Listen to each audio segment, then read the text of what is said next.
comme je vous l'ai dit, je le répète, j'ai préparé des questions. Mais sentez-vous libre. Delphine, toi au moins t'es concentrée. Mais concentrée. Oh non. Mais sentez-vous libre du coup de répondre aux questions comme vous voulez ou de bifurquer, il n'y a pas de problème. Voilà, c'est ça. Merci, quelle confiance. Je vais faire très très court sur votre bio parce que c'est vous qui allez parler, c'est pas beaucoup moi. Parce que moi je pose que des questions. Nathalie Achard, ça va? Bon, tu viens nous présenter les crevards. Oui, prends le micro. Parce que moi je t'entends, mais les gens ne t'entendent peut-être pas. Donc tu viens nous présenter les crevards chez Black Lab. J'ai lu maintenant. J'ai lu maintenant, d'accord. Bon, je me suis. Merci Christophe.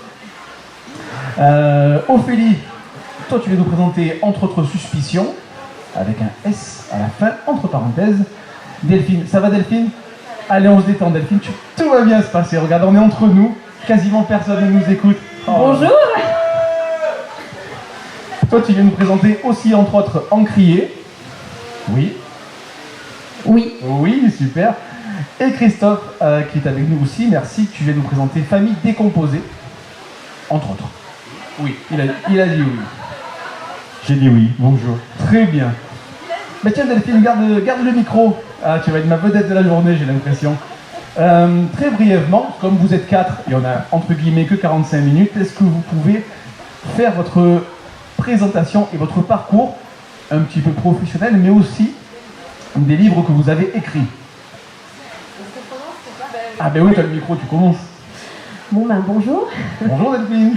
Donc moi je suis Delphine Muse, j'ai publié mon premier roman en 2020 qui est Encrier, donc qui est ici, et en tout j'ai publié 3 romans et quelques nouvelles. J'écris du thriller fantastique et je m'intéresse énormément à la contemplation de l'intime en fait, donc l'intimité des personnages, leur quotidien, et voilà, c'est vraiment ça qui motive mes écrits. D'accord, c'est très succinct, c'est très bien. J'ai vu que tu as tendu le micro à Christophe. Christophe? Non, mais il n'y a pas de ton particulier. Bonjour, alors très rapidement aussi, je ne vais pas rentrer trop dans les détails. J'ai une formation scientifique, j'ai mené en parallèle, donc je suis ingénieur en informatique et docteur en physiologie animale spécialisé dans tout ce qui est génétique et biologie moléculaire. Ça c'était ma première... Sacré CV. Oui, voilà. Et puis j'en ai eu un petit peu assez, et donc j'ai basculé sur l'écriture. Donc effectivement, cette formation a des impacts sur mon écriture. Et j'ai commencé à écrire assez tardivement, à l'âge de 45 ans, avec 2 romans de science-fiction où j'ai pu exprimer beaucoup de choses scientifiques. Et puis après, j'ai basculé dans le thriller, et j'ai écrit 5 thrillers à ce jour, dont le dernier, donc Famille décomposée, qui se déroule à Lyon. D'accord. Ophélie, si tu veux prendre la suite. Je sais pas. Bonjour à tous. Donc Ophélie Cohen, 44 ans bientôt, 24 ans de police.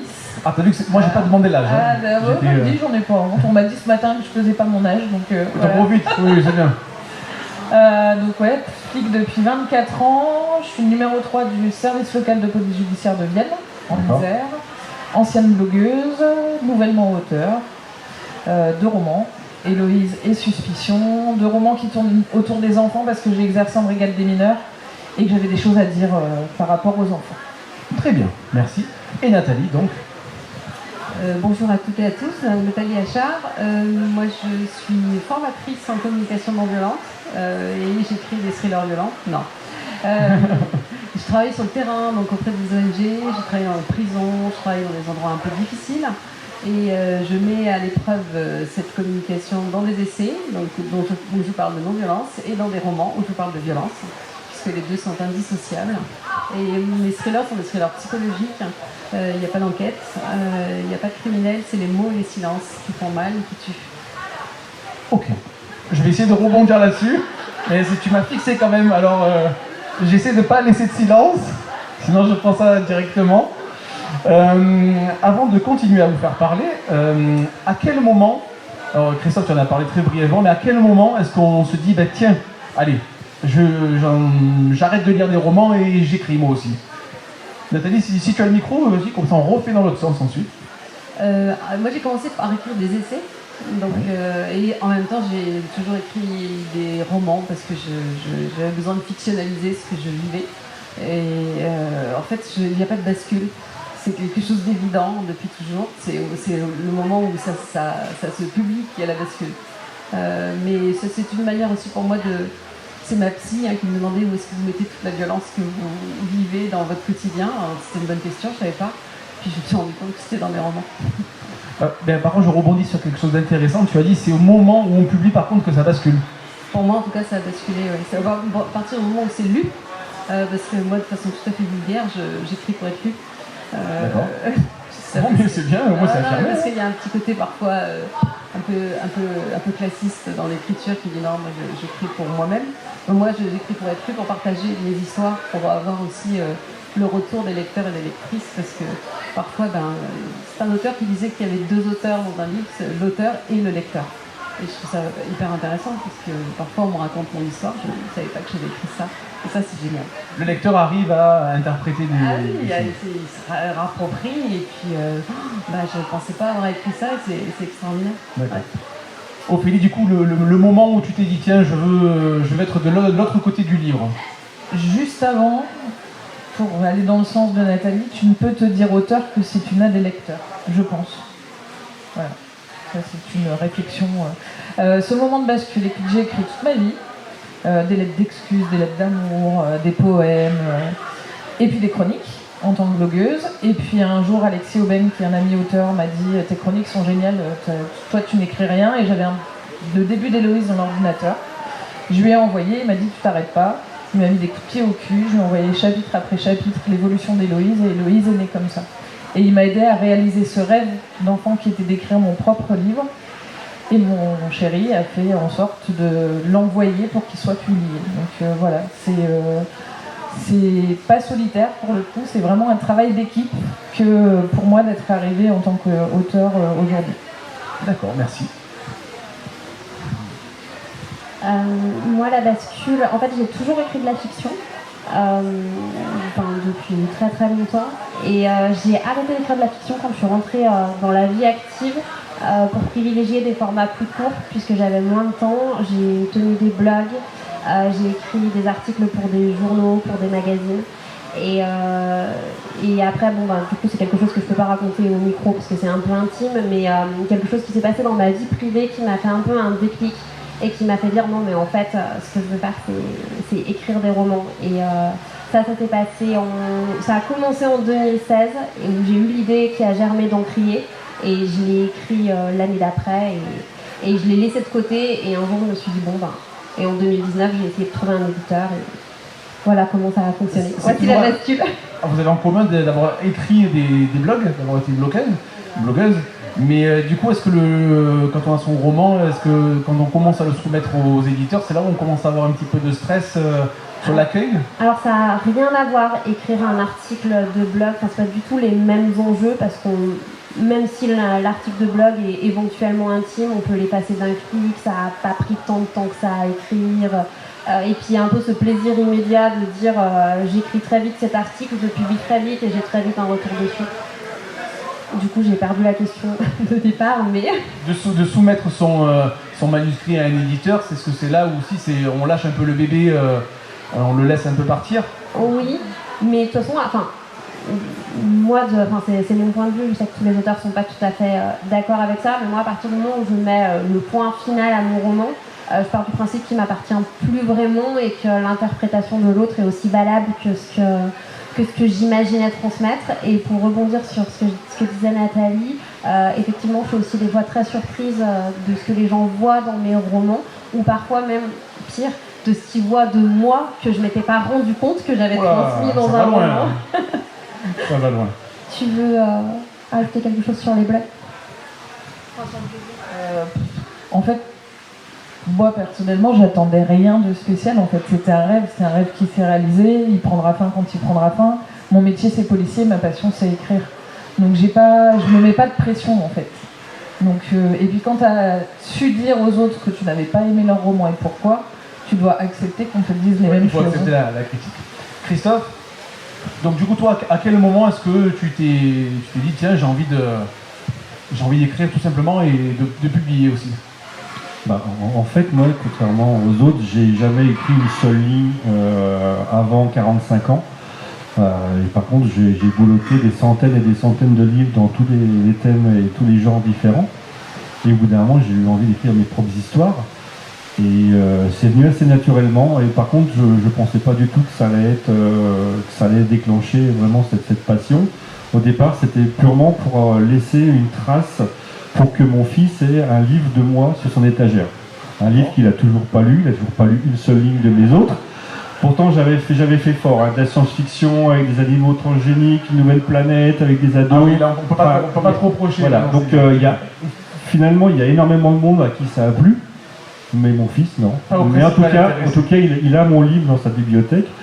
Et au niveau de la parution, en fait, je pensais pas du tout donc j'allais continuer dessus. Donc j'ai même pas essayé les éditeurs, je suis directement passé en auto-édition, parce que je pensais juste le distribuer autour de moi, et puis ça a fait boule de neige, et j'ai écrit le deuxième roman de science-fiction, thriller, et puis après on est venu me chercher en disant il faut absolument que tu sois publié chez nous, et ça a commencé comme ça. D'accord. Merci à tous pour ce moment de partage. Je vais vous demander un exercice plutôt simple, de speed pitcher votre roman, parce que j'ai envie de vous faire parler, pas moi qui parle, du coup de présenter, de résumer, non c'est pas un bon terme, c'est speed pitcher. Donc Christophe, tiens, t'as le micro, garde-le. Donc oui. tu nous présentes Famille décomposée, tout simplement de quoi ça parle? Famille décomposée, on est un dimanche matin dans un cimetière lyonnais, le cimetière de Loyasse, qui est l'équivalent du cimetière du Père-Lachaise à Paris, où sont enterrés tous les grands lyonnais et les grandes familles lyonnaises. Et une mère de famille, alors qu'elle s'apprête à aller entretenir la tombe d'un célèbre médium lyonnais, découvre un corps devant cette tombe, et en fait le corps c'est celui de son fils.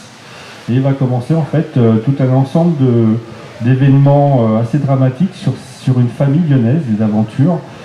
Apparemment, ils sont la cible d'un groupe mystérieux, et la police donc va essayer de comprendre pourquoi cette famille est ciblée et par qui. Et donc ça, c'est une excuse pour vous apporter plein d'éléments et de parler de la ville de Lyon, de son histoire et de la grande histoire qui va autour, et tout ça à travers une enquête policière qui est menée de vive allure. D'accord. Alors moi j'ai l'impression que le thème la ville de Lyon va revenir. Non. Du coup, Lyon ne revient pas. Je suis lyonnaise, mais mon premier roman, du coup, Encrier, donc c'est pas le dernier que j'ai sorti, c'est mon tout premier, mais c'est très bien d'en parler, se déroule en Bretagne. Et c'est l'histoire d'une très jeune femme qui va se retrouver plutôt épuisée, plutôt à bout de souffle, et qui va décider de louer une maison perdue dans la Bretagne. Et quand elle va arriver dans cette maison, elle va se rendre compte que finalement, c'est peut-être pas elle qui a choisi la maison, c'est peut-être la maison qui l'a appelée. Et c'est un roman qui parle un peu des mémoires des murs, des mémoires transgénérationnelles aussi, et des liens du sang et que les liens du sang et les liens un peu plus spirituels qu'on peut avoir avec quelqu'un sont finalement assez similaires. Et je pense que c'est aussi un livre sur le chemin de vie et sur les rails. Est-ce que finalement il n'y a pas des rails qui ont été tracés pour nous, et que quel que soit le chemin qu'on essaye de prendre, il y a toujours quelque chose qui va nous ramener là où on est censé aller. Très bien, parfait. On n'est pas à Lyon non plus. On n'est pas à Lyon non plus. Bon, j'arrête avec mon idée de Lyon, j'abandonne. Donc Suspicion se passe en Eure-et-Loire. Pourquoi l'Eure-et-Loire? Parce que Chartres était mon premier commissariat et que je parle beaucoup de mon métier dans ce livre, et que voilà, ça m'a permis de rendre hommage à mes collègues aussi qui m'ont appris à devenir policier. C'est l'histoire d'Aaron. Aaron, le jour de ses 10 ans, il forme un trio magique avec papa et maman jusqu'au jour où papa s'en va. Donc on a cet enfant qui est pris entre papa et maman, le conflit de loyauté, à faire attention à ce qu'il doit dire à papa, attention à ce qu'il doit dire à maman. Ne pas dire que la nouvelle copine de papa est super géniale parce que maman elle peut pas l'entendre. C'est ce que j'allais dire, que papa a retrouvé l'amour. Et c'est compliqué pour maman qui pleure toutes les larmes de son corps. Et donc on a cette période et cette relation entre Aaron et ses parents. Et sur une autre ligne temporelle, 2 ans plus tard, Nathalie, qui est enquêtrice en brigade des mineurs, est appelée sur une découverte de cadavres. Et elle mène son enquête, et forcément mes 2 histoires se rejoignent. C'est un roman qui m'a permis de parler de l'enfant, de ce sanctuaire que je veux garder. Et voilà, pour moi, l'enfance, c'est quelque chose d'intouchable, normalement. Et puis de parler de mon métier et d'expliquer que quand on est policier, on n'est pas un robot, on n'est pas là que pour les manifs, on traite beaucoup d'humains aussi, et nous, humains, on l'est aussi. Et donc ce roman m'a permis de mettre en lumière ce métier de policier. Je rends hommage à mes collègues là-bas aussi. Voilà. Et de dire, aller au-delà de ce qu'on peut voir à la télé. Un policier, c'est tellement plus. Et de l'uniforme, peut-être aussi. Alors moi, je travaille en civil, j'ai pas ce problème-là. D'accord. Mais oui. En gros, il y a deux écoles, d'accord. Alors moi, ça se passe dans un grenier. Alors le grenier, vous le mettez où vous voulez. J'apprécie la pique de Delphine qui a dit ce que c'est un grenier lyonnais. Voilà. Merci Delphine. Très bon souvenir. C'est un huis clos en 4 heures, donc extrêmement rapide. C'est la rencontre improbable de deux mondes. C'est un peu un pamphlet social, très clairement. C'est une formation en communication non violente, hein, comme je vous dis, je suis formatrice, qui commence en visio. Et puis, très rapidement, derrière le formateur apparaît un homme cagoulé en noir, et puis assez rapidement, derrière un autre personnage, un autre participant, puis un autre participant, puis un autre participant. Le formateur avait promis des exercices extraordinaires. Très rapidement, vous vous rendrez compte que ce n'est peut-être pas des exercices. Et les crevards, à l'origine, c'est le mot qui désignait les enfants mort-nés, et c'est devenu très rapidement une insulte sociétale. Et dans ce roman miroir, on ne sait pas qui sont les crevards, de quel côté de l'écran ils se trouvent. Est-ce que c'est celles qui pensent être bienveillants, ce mot qui est tellement galvaudé, ou c'est ces invisibles de la société avec lesquels je travaille, qui ont enfin le micro et qui peuvent parler, mais ils n'ont pas appris à dire les choses de manière bienveillante tellement ils ont été blessés. Donc à la fin, c'est vous qui décidez de qui sont réellement les crevards. Qui sont réellement les coupables. Nathalie, Ophélie, il y a quelque chose qui m'a marqué dans vos romans, c'est, j'ai l'impression que vous mettez beaucoup de vous et de votre parcours professionnel. Donc Nathalie, tu es formatrice en non-violence, c'est ça? Ophélie, tu es policier, pas policière. J'ai dit policier. Encore en activité. Du coup, il y a un personnage dans ton roman qui s'appelle Nathalie. Où est la frontière entre Ophélie et Nathalie? Où est la frontière sur la formatrice et le formateur? Voilà. Qu'est-ce qu'on met de soi dans un roman au niveau professionnel? Réponds qui veut. Très clairement, moi je mets beaucoup de moi, de manière très claire, c'est-à-dire que je vais collecter de la matière dans mon travail. Matière vivante, organique, je travaille avec l'humain vraiment à 100%. Et je suis confrontée à toutes sortes de violences. Et j'écris des essais sur le sujet, donc des choses très techniques, très, très cadrées. Et là-dedans, c'est beaucoup plus organique, c'est beaucoup plus émotionnel. Et même dans mon premier roman, Week-end entre amis, qui est un ensemble de personnages absolument odieux, j'ai pour habitude de dire qu'il y a une partie de moi dans chacun d'eux. Parce que nous avons tous et toutes des ombres. Il ne peut pas y avoir de lumière sans ombre, c'est un principe important. Et moi, je travaille sur les ombres. Et j'en ai. Peut-être pas vous, hein, peut-être cette chance. Si, comme tout le monde, je pense. Donc oui, il y a beaucoup de mon travail dedans. D'accord. Ophélie? Alors sur ce roman en particulier, il y a beaucoup de moi. Alors Nathalie, c'était le nom de ma binôme à la brigade des mineurs. D'accord. Donc voilà, c'était aussi une façon de lui rendre hommage parce que ce roman parle essentiellement de la brigade des mineurs et de ce qu'on peut y vivre. J'avais vraiment ce besoin, moi je suis une fille de la République, je suis fille de CRS, petite fille de CRS, fille d'infirmière, arrière-petite fille de déportée, tu vois, j'ai vraiment une histoire, voilà. Et la République, c'est ma pays, c'est notre ancrage, et j'aime mon métier plus que tout. Un métier qui est malmené ces dernières années par le comportement de certains de mes collègues, mais aussi par les médias. Et j'avais envie, avec ce roman, d'expliquer ce qu'est vraiment le métier d'un enquêteur. Et de dire, mais moi je pars le soir, je prends mes victimes avec moi, elles viennent avec moi, elles mangent avec moi, elles dorment avec moi, elles ne me quittent pas. Il n'y a rien de plus humain. Enfin, si, mais c'est un métier profondément humain et on l'oublie, parce que dans les médias, c'est pas ce qu'on montre. Moi, j'avais envie de montrer ça. Et dans cette enquête, j'avais envie d'expliquer aussi que tout le temps qu'on passe sur une déclaration mensongère, sur une plainte idiote de différend familial, c'est du temps qu'on n'a pas pour les vraies victimes. Et c'était alerté sur ça aussi. Il y a des vraies victimes qui ont besoin de nous, et il faut absolument que les gens qui utilisent les services de police à des fins personnelles arrêtent de le faire, parce que c'est du temps qu'on perd pour une petite fille qui a été violée, pour une femme qui est violentée, ou pour un mari qui est violenté aussi. Et ce temps-là, il nous est précieux. Voilà, j'en ai des frissons quand j'en parle, mais parce que... Je vois ça. Donc tu mets beaucoup de...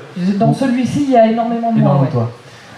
Delphine, alors Ophélie a parlé justement de la famille et que tu amènes tous tes dossiers un peu à la maison. Dans ton roman Encrier, il y a l'héritage de la famille, puisque cette table ronde est intitulée Secret de famille. Du coup, comment tu as réussi à mettre tout ça dans ton roman? Est-ce que tu as mis un peu de toi? Comment tu es allé chercher cette matière? Alors, Encrier, c'est pas mon roman qui traite le plus de la famille. Les deux romans suivants, La mécanique du néant notamment, traitent vraiment beaucoup plus de la famille. Mais dans Encrier, c'est presque l'histoire d'une jeune fille sans famille, puisqu'elle a juste été élevée par sa mère qui était un peu démissionnaire. Son père est parti quand elle était vraiment toute petite, elle ne l'a pas du tout connu. Et par contre, du coup, dans Encrier, je vais traiter d'une autre forme de famille. C'est ce que je disais un peu au début, d'une forme de famille un peu spirituelle, comme quand on croise des gens et qu'on se dit « Oh mon Dieu, j'ai l'impression que j'ai toujours connu cette personne ». C'est un peu ça finalement qui va se passer dans Encrier. Donc parce que finalement la famille, est-ce que c'est uniquement les liens du sang ou est-ce qu'il n'y a pas quelque chose au-dessus? Est-ce que la famille, ça peut pas être la famille qu'on choisit également? Christophe, tu as dit oui de la tête, continue. Donc du coup, c'est ce que je disais, qu'est-ce que vous, en tant qu'auteur, au pluriel, qu'est-ce que vous mettez de vous dans votre roman? Est-ce que tes expériences professionnelles, mais aussi personnelles et familiales, viennent enrichir tes romans? Alors, malgré le fait que pour l'instant, dans tous mes romans, c'est une héroïne qui est le personnage principal, mais malgré que ce soit une héroïne, il y a beaucoup de moi dans cette femme.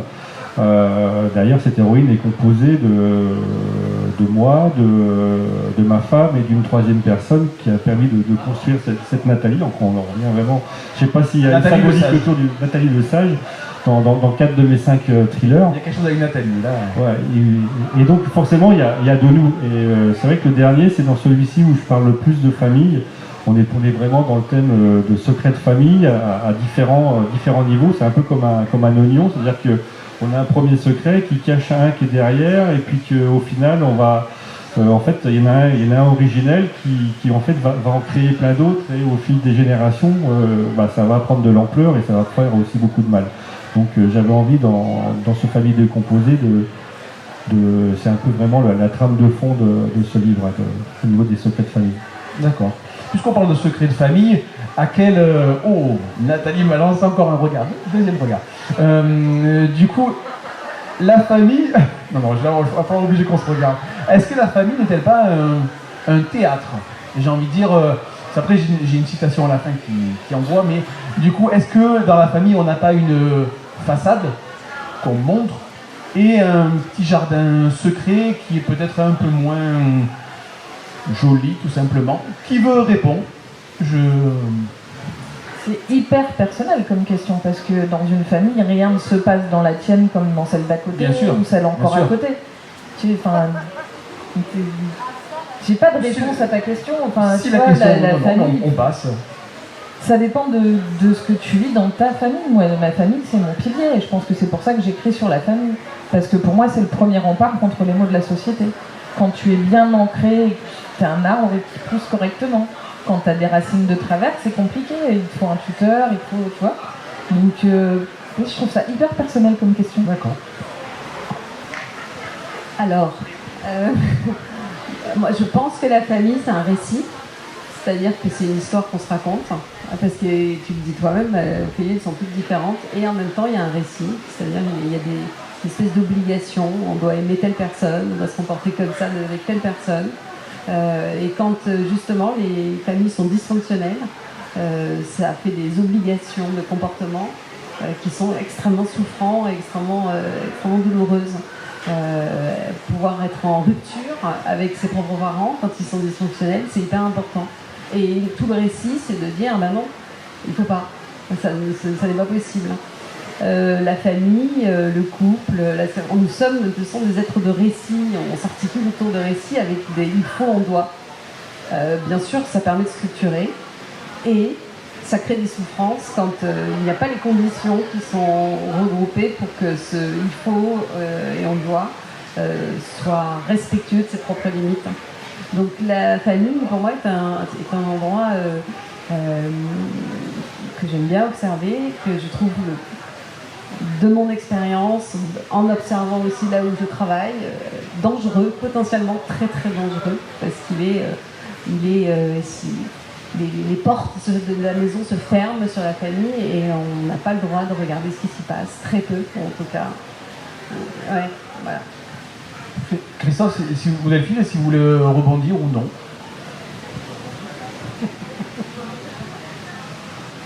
Il y a le geste. Donc du coup, non, je suis assez d'accord avec tout ce qui est dit, et c'est même, moi, dès qu'on parle de la famille, j'ai un petit peu du mal à écrire dessus, parce que ça me touche personnellement. Et effectivement, il y a cette notion de famille de cœur, il y a également cette famille qui est un peu imposée, hein. C'est pas forcément évident. Et par contre, c'est passionnant. J'ai ma femme qui travaille dans le milieu social, et c'est vrai que, en fait, toutes les violences les plus atroces, toute la perversité de l'humain, en fait, là où ça se passe, c'est pas forcément. Pour moi, les serial killers, c'est presque anodin, mais la violence la plus extrême, et moi, celle qui me choque le plus, c'est celle qui se passe dans les familles, quoi. Et c'est celle-là qui est malheureusement la plus intéressante, mais c'est la plus violente. Moi, la famille, c'est un peu mon arène préférée dans l'écriture. Et pour le coup, je trouve, j'aime beaucoup cette ambiguïté. Alors, dans l'écriture, je parle pas dans la vraie vie, évidemment, parce que dans la vraie vie, c'est pas très drôle. Mais dans l'écriture, j'aime beaucoup ce côté où, à la fois, la famille peut être destructrice et refuge. Donc, il y a cette espèce d'ambiguïté qui fait que quand on sort de sa famille, finalement, on a encore les lunettes de la famille. Et on agit un peu comme un membre de notre famille jusqu'à ce qu'on se rende compte que dans toutes les familles, ça se passe pas exactement pareil. Qu'on vienne d'une famille très bienveillante, pour reprendre ce terme, ou au contraire d'une famille plutôt dysfonctionnelle, on a un peu l'impression quand on est enfant, quand on est ado, que ça se passe un peu partout pareil, et puis on se rend compte petit à petit qu'il y a d'autres horizons, mais d'un point de vue psychologique, dans les personnages de romans, c'est très intéressant de voir quel adulte on devient avec l'héritage familial qu'on a, et quels adultes, nos frères et sœurs, ou les frères et sœurs du coup, les personnages de romans qui du coup ont vécu les mêmes choses, eux, qu'est-ce qu'ils sont devenus, qu'est-ce qu'ils sont devenus alors qu'ils ont vécu la même chose, est-ce qu'ils ont suivi le même chemin, est-ce qu'ils ont les mêmes blessures, est-ce qu'ils ont les mêmes cassures et les mêmes forces. D'accord. Merci. Allez, rebondis là-dessus. Tiens, on va parler de vos personnages et de l'intrigue. J'en parlais avec toi, Delphine, où j'ai l'impression que les auteurs de romans, et j'ai remarqué ça aussi dans la bande dessinée, vous créez vos personnages, vous les guidez, mais ensuite c'est l'auteur qui suit ces personnages. J'en parlais aussi avec toi, Ophélie, où du coup le personnage devient un peu autonome et indépendant, et c'est l'auteur du coup qui est obligé de suivre. Et c'est vrai que d'un coup là, le personnage guide l'histoire, c'est presque plus l'auteur qui guide. Est-ce que quelqu'un veut développer cette partie? C'est exactement ça, c'est ce que j'explique à mes étudiants quand je leur donne, quand je leur explique un peu les ficelles de l'écriture, c'est que un personnage va être mature quand celui-ci va vous imposer l'histoire. C'est-à-dire que tant que vous n'avez pas votre personnage qui est vraiment bien construit à tous les niveaux possibles, on va pas rentrer dans les détails, mais c'est vraiment le signe que votre personnage est mature et que vous pouvez utiliser, c'est qu'effectivement, à un moment donné, on a imaginé plein de choses, mais vous n'allez pas plus pouvoir lui faire n'importe quoi, ou alors c'est vraiment par touche, un peu comme dans la vraie vie, c'est qu'une personne ne va pas changer d'un seul coup du jour au lendemain, ça va être des petites touches qui vont le faire évoluer, des événements, des traumatismes. Et effectivement, il y a des choses qu'on ne peut plus le faire parce que ça serait complètement incohérent. et à ce moment-là, on n'est plus crédible, quoi. Donc effectivement, c'est vraiment un des critères de maturité d'un personnage, c'est quand celui-ci vous dit, ben non, Christophe, stop, je vais pas faire ça, c'est pas mon caractère. Ça, je ne répondrai pas C'est comme ça. Ou... Exactement. D'accord. Alors moi j'écris sans plan, du coup j'écris sans plan, sans fiche personnage, donc je sais pas vraiment qui sont mes personnages quand je commence à écrire, c'est moche. Hein. et j'ai vraiment, quand je commence un roman, j'ai un personnage qui s'impose, j'ai un personnage et un décor et je me dis tiens qu'est-ce qu'il fait là, et je commence à écrire.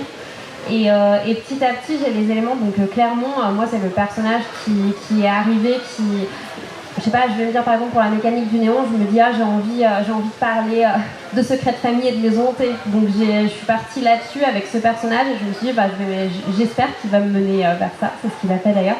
Mais je sais pas du tout ce que vont devenir mes personnages et ce qu'ils étaient non plus. Et ça s'impose petit à petit au fil de l'écriture. Et en général, je me surprends moi-même. Je sais pas, je suis horrifiée par quelque chose qui leur est arrivé. Et d'un coup, ça m'arrive. Enfin, ça me vient d'un coup et je me dis ah mais mon Dieu, en fait c'est pour ça qu'il est tout le temps odieux comme ça. C'est parce qu'en fait il lui est arrivé ça. Et je suis horrifiée par mon propre personnage. Et du coup après, je continue à ficeler l'histoire comme ça. Du coup, tu es une espèce d'autrice spectatrice. Du coup, tu lâches tes personnages et ouais, autrice lectrice, je sais pas, on avance ensemble. Voilà, alors tout n'est pas très bien, hein, mais voilà, mais quand j'avance comme ça et souvent quand je mets le point à la fin de ma journée, je sais absolument pas ce qui va se passer le lendemain. Et des fois, je suis même un peu blasée en me disant mais là j'ai plus, je sais pas, je pense que je vais m'arrêter parce que je sais pas où ça va aller et d'un coup j'ai un déclic, un truc qui vient et j'arrive à continuer. À continuer, d'accord. Voilà. Ophélie, c'est pareil pour toi, tes personnages? Alors, c'est comme Delphine. D'accord, tout comme Delphine. Non, mais cette histoire notamment sur Héloïse, Alexis me disait bon, c'est quoi la suite? Et je lui disais je sais pas, on verra demain. Elle me racontera cette nuit. Et en plus, j'écris à la première personne. Donc j'ai vraiment ce rapport schizophrénique avec mes personnages. C'est-à-dire qu'Héloïse, on a vécu 1 an dans ma tête à 2. Voilà, c'est une expérience tellement forte que j'écris, je pleure. Il lui arrive un truc dur, je pleure. Voilà, et à la fin, voilà, je me dis bon, c'est bon. Tu étais à un moment Héloïse, au point que pendant longtemps, je disais Héloïse et moi.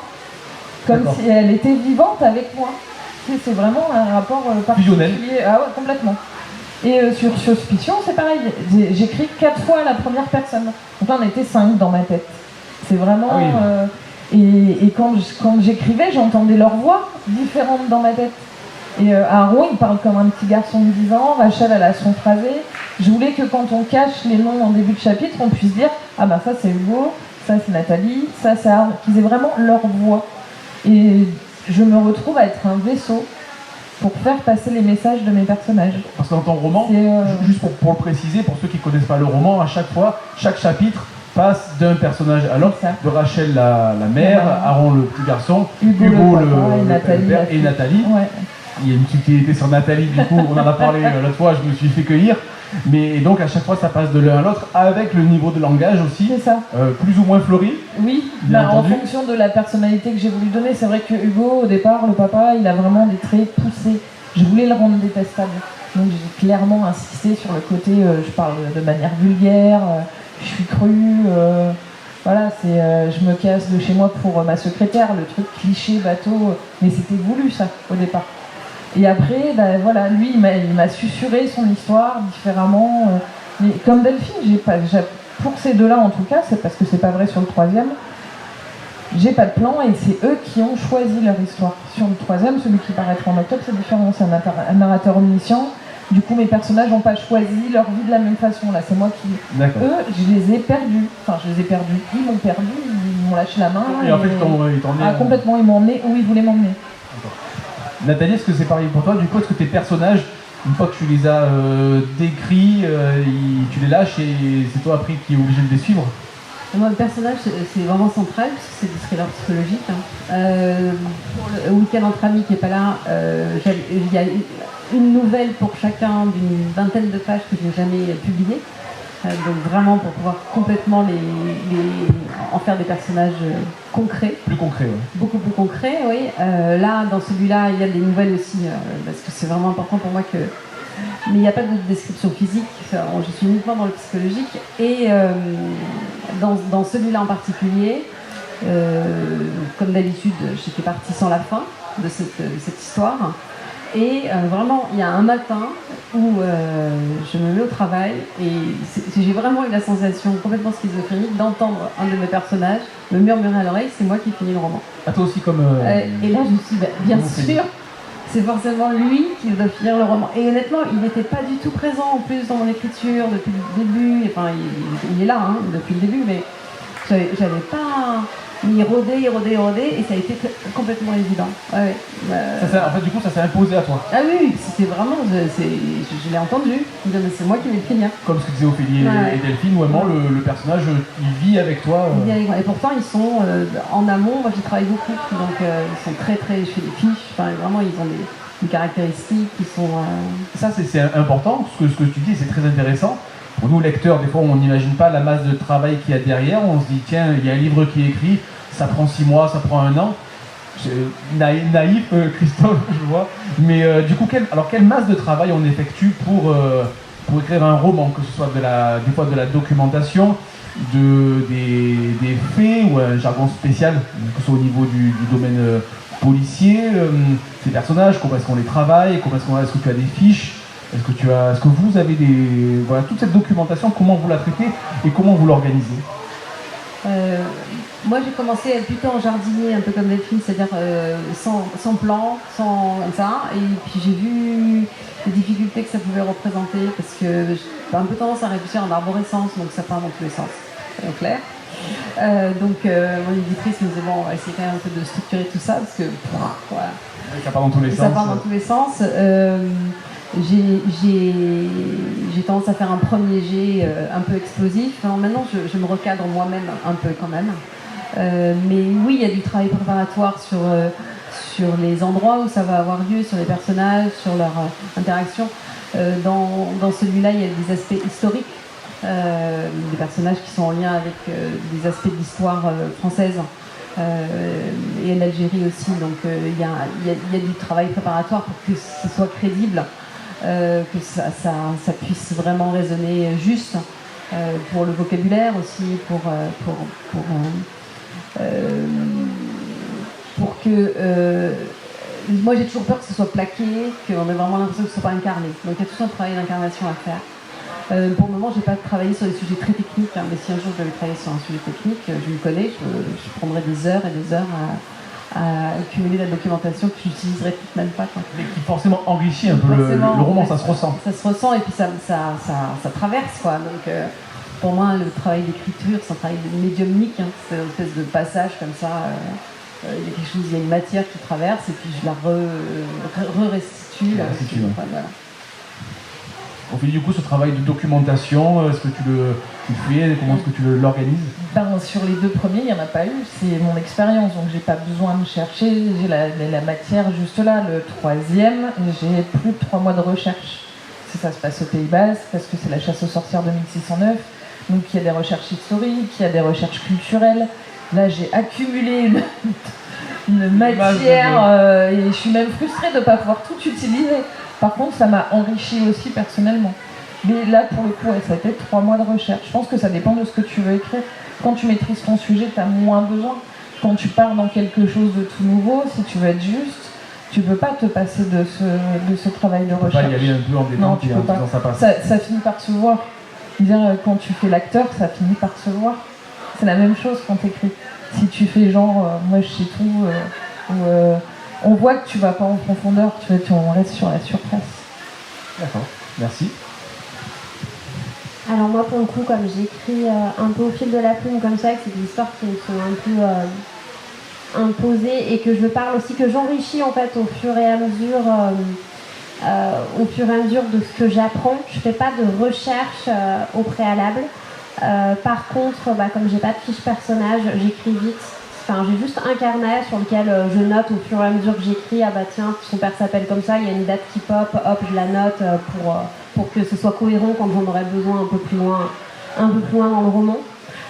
Si j'ai une recherche à faire, je m'arrête en fait dans l'écriture et au milieu de ma session d'écriture, j'arrive à aller juste faire la recherche. Alors parfois je m'éparpille un peu, mais globalement j'arrive à juste faire ma recherche et revenir à l'écriture de mon roman. Et je parle beaucoup de ce que je sais déjà. Enfin, je suis assez curieuse, donc je passe mon temps à faire des recherches. Voilà. Je pense que je pourrais vivre sur Google et faire des recherches en permanence. J'aimerais être payée à faire ça, à traîner sur YouTube et Google et apprendre des choses, je sais pas, sur les animaux d'Afrique et puis sur la politique et sur... Donc en fait, quand un sujet m'intéresse alors que je suis en train d'écrire un roman, je sais pas pourquoi, mais d'une manière ou d'une autre, j'arrive à l'intégrer dans le roman. Donc je crois qu'en fait, j'arrive à faire une espèce de bascule entre ma vie de tous les jours et le roman que je suis en train d'écrire.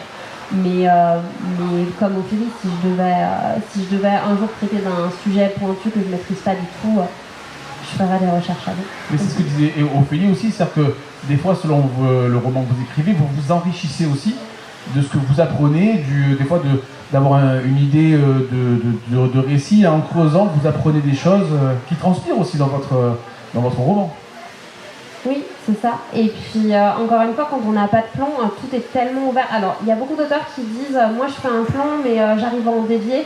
Moi, j'ai essayé d'écrire avec un plan et ça fait des romans tout plats parce que du coup, j'arrive pas, je suis trop sage et j'arrive pas à dévier. Tu trouves pas le petit twist y a qui pas fait que ça relance. Exactement, c'est ça. Donc du coup, j'écris au fil et je sais pas si je rencontre quelqu'un demain qui a un métier que je trouve très original. Sur le coup, je vais juste me dire ah, ce métier est super original. Et puis quand je vais me retrouver devant mon fichier, je vais me dire ah, mais en fait, je veux ce métier dans mon roman et du coup, je vais l'intégrer à l'écriture en cours alors que c'était pas le plan de base. Voilà.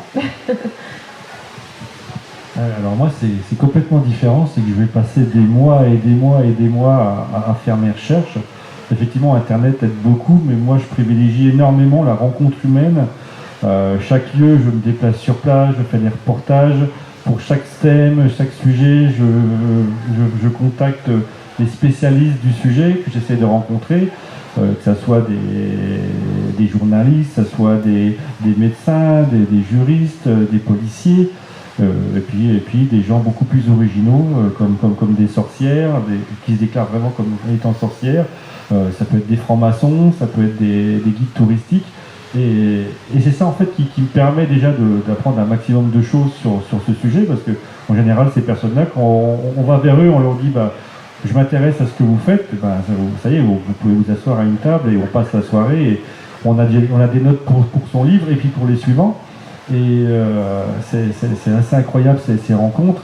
Et puis ça permet vraiment d'avoir des autres sensations, parce qu'à travers Google, on n'a pas les sensations tactiles, on n'a pas des fois une odeur, on n'a pas toute cette ambiance l'humain. Et puis quand on se promène dans une ville, il y a également effectivement Google Earth va pas nous donner que dans ce quartier-là, il y a une odeur particulière ou une sensation. Et ça permet après d'enrichir et de rendre encore plus crédible le livre.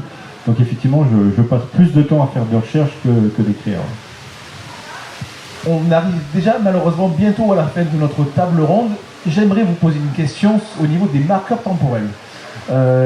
Nathalie, ton intrigue se ramasse sur une journée, 4 heures, c'est ça. Et je sais que Christophe a des marqueurs temporels extrêmement précis, l'heure, le lieu. Et est-ce que le polar et le lecteur de polar a besoin de ces marqueurs temporels pour avancer dans l'histoire? Je sais que sur le tien, Ophélie, il y a une petite subtilité que je ne vais pas dévoiler, mais comme je le disais, qui m'a accueilli. Je me suis dit, tiens, mais ah oui, d'accord, j'ai compris. Donc est-ce que ces marqueurs temporels sont nécessaires pour écrire ces histoires de polar? Moi j'ai une passion pour le huis clos. Alors le troisième n'en sera pas un parce que mon éditrice en a marre. Mais t'as réussi à dégoûter ton éditrice. Non, mais c'est vrai, c'est bien de bouger. Le premier c'est un huis clos sur 3 jours et là c'est un huis clos sur 4 heures. En même temps, il y a dans celui-là des nouvelles qui nous sortent du huis clos, donc c'est pas forcément c'est dans le passé. Moi j'aime bien les marqueurs temporels. J'aime bien mettre ce cadre-là parce que je trouve que de la contrainte naît la créativité et la surprise. J'adore l'écriture contrainte en fait. Voilà. Une espèce de masochisme peut-être, je sais pas. Je sais pas si c'est propre à la grammaire du thriller, même si effectivement j'ai l'impression que c'est quand même très présent. pour donner du rythme, pour faire ce côté un peu aussi patch-turner. Et aussi feuilletonnant, c'est-à-dire qu'à chaque fois c'est comme un épisode. Tout à fait, le chapitre se finit sur quelque chose qui donne envie d'eux, et puis voilà, dans celui-là où on est vraiment, c'est 20 minutes, 30 minutes, 40 minutes, parce que 4 heures c'est quand même court, donc il faut que ce soit très très intense. Donc forcément ça aide à donner un rythme effréné et à inviter le lecteur et la lectrice à tourner la page et à aller voir plus loin. Et moi j'aime bien parce que je redis, c'est une contrainte qui te stimule. Qui me stimule. Je me dis, bon là, 20 minutes, qu'est-ce qui peut se passer de manière crédible pendant 20 minutes, hein. Crédible, hein, c'est important. Si tu commences par un film américain où en 20 minutes, il y a 3 bâtiments qui sont tombés, 20 personnes. Ouais, c'est ça. Donc 20 minutes quand même extrêmement dense, qu'est-ce qui peut se passer? Donc moi j'aime bien, je sais pas si c'est propre à ce style, mais en tout cas ça l'autorise sans problème. Au Finito aussi c'est marqueur temporel, et en plus à chaque fois je parlais de chapitre où on bascule d'un personnage à un autre. Alors, du coup le changement on va dire de narrateur est encore marque encore un plus cet aspect feuilletonnant avec ses marqueurs temporels. Et là je vais dire encore une fois, ça dépend. Ça dépend du scénario qu'on a construit et de ce qu'on veut raconter. Là, effectivement, c'est voilà, ça se passe en gros sur les 3/4 du livre sur 2 ans et demi, mais on finit le livre, Aaron, il a 18 ans. Donc, ah oui, donc, et Louise, tu commences à sa naissance, on le finit, elle a 30 ans. Donc, donc ça dépend vraiment du scénario et de ce qu'on veut raconter et comment on le construit. Tu as des romans sur 24 heures, sur 4 heures comme Nathalie. Je pense que c'est vraiment en fonction de ce que tu as décidé comme scénario, de ce que tu as choisi de raconter et comment tu veux le raconter. Et des fois tu commences un livre par la fin et après tu remontes dans le temps. Après tu peux avoir 2, 3, 4 lignes temporelles sur du thriller qui intègre de l'historique et tu as des retours dans le passé. Donc encore une fois, ça dépend. Les auteurs sont malins quand même, ils aiment nous perdre. Et toi Delphine? Oui, pareil, ça dépend. En crier, ça se passe seulement sur quelques jours parce que ça va rejoindre un peu ce que disait Christophe sur les recherches, etc. Donc ça se passe en Bretagne et ça se passe dans un village et dans une maison que j'avais vraiment louée avec ma famille. Et qui m'avait beaucoup inspirée, et du coup j'avais envie que, c'est un peu compliqué comme j'habite Lyon d'aller en Bretagne juste comme ça pour revoir la maison. Du coup j'avais vraiment envie que ça se passe au moment où j'y étais, donc j'ai choisi le mois d'août et je l'ai mis sur un temps court de quelques jours ce roman pour que je puisse vraiment reparler de ce qui s'est passé. Donc en août. Un instantané. Ouais, un peu. Voilà, la météo, les odeurs, le moment où le soleil se couchait, etc. Je trouvais que c'était important pour ça. Après, ça dépend vraiment. La mécanique du néant, ça se passe sur 2 ans parce que j'avais envie qu'on ait le temps de s'imprégner de cette famille dysfonctionnelle et de cette ambiance presque gothique à l'intérieur de cette maison. Et mon dernier roman, Le Gène aux dents longues, il se passe juste sur un été parce que je voulais que ce soit un été caniculaire pour qu'on ait vraiment l'impression d'étouffer dans cette ville. Donc là, parce que pour le coup, c'est un roman un peu moins huis clos avec beaucoup de personnages. Le Gène aux dents longues, ça se passe dans une ville fictive dans laquelle un peu tout le monde est suspect, et j'avais envie que ça se passe en plein été pour que ce soit caniculaire. Donc je pouvais pas arriver avant l'été, je pouvais pas voilà. Enfin, la canicule c'est long, mais c'est pas non plus voilà. Oui, tu veux garder ton intrigue en fait sous le feu, on va dire. Tout à fait. D'accord. Christophe, toi, j'ai l'impression que tes marqueurs temporels sont extrêmement précis dans Famille décomposée. On sait où on est, on sait quand on est. Les 4 précédents sont dans la même veine. C'est que pour moi, les marqueurs temporels, c'est vraiment un des éléments qui permet au lecteur de se situer dans le temps et d'essayer peut-être de trouver peut-être quelque chose qui va peut-être les aider à découvrir qui est vraiment le coupable ou la coupable ou les coupables à la fin. C'est vraiment, pour moi, c'est un élément du scénario à part entière. Parce que ça permet de... Puis même des fois, j'en joue beaucoup avec. Dans Neri, qui est l'avant-dernier, il y a un moment donné, je vais bluffer le lecteur par rapport à des marqueurs temporels et ils vont se dire « Ah oui, il a... d'accord ». Et ça va apporter quelque chose de plus au scénario. Moi, ce que j'essaye de faire entre chaque livre, c'est de mélanger, d'avoir des structures différentes, de façon à ce que le lecteur soit habitué... un peu quand on lit certains types de livres, on sait exactement comment ça commence, où est le milieu à la fin. et après ça change juste le métier. Enfin, il y a 2-3 éléments qui changent chez les personnages, mais en fait la structure est toujours la même. Moi j'essaie de me remettre en cause à chaque fois, puis essayer de casser les structures et tout ce qui est temporel me permet également de jouer pour essayer de multiplier ces arcs narratifs de façon à toujours surprendre le lecteur et qu'à la fin c'est très rare que le lecteur découvre vraiment la finalité de l'histoire, ou alors s'il a découvert, c'est que derrière il faut qu'il comprenne les raisons pour lesquelles telle ou telle personne a fait telle ou telle chose. D'accord. Écoutez, merci. Je vais rappeler vos livres. Christophe Royer, tu as écrit Famille, entre autres, Famille décomposée. Delphine, La mécanique du néant, et Encrier, bien entendu.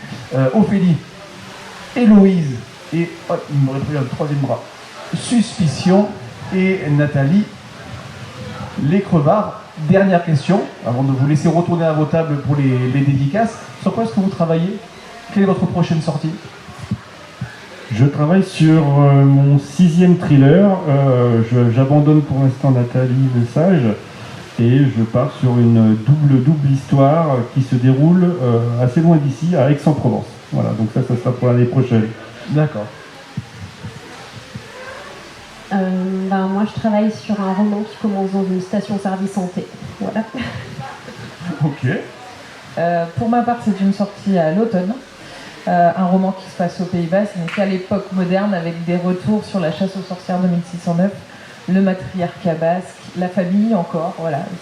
La famille encore. Et la famille encore au centre de ce roman. En cours d'écriture, dans le Morvan, dans un petit village, l'histoire des violences faites aux femmes et sur le racisme. Youpi. C'est sur ce mot donc on va conclure cette table ronde. Merci.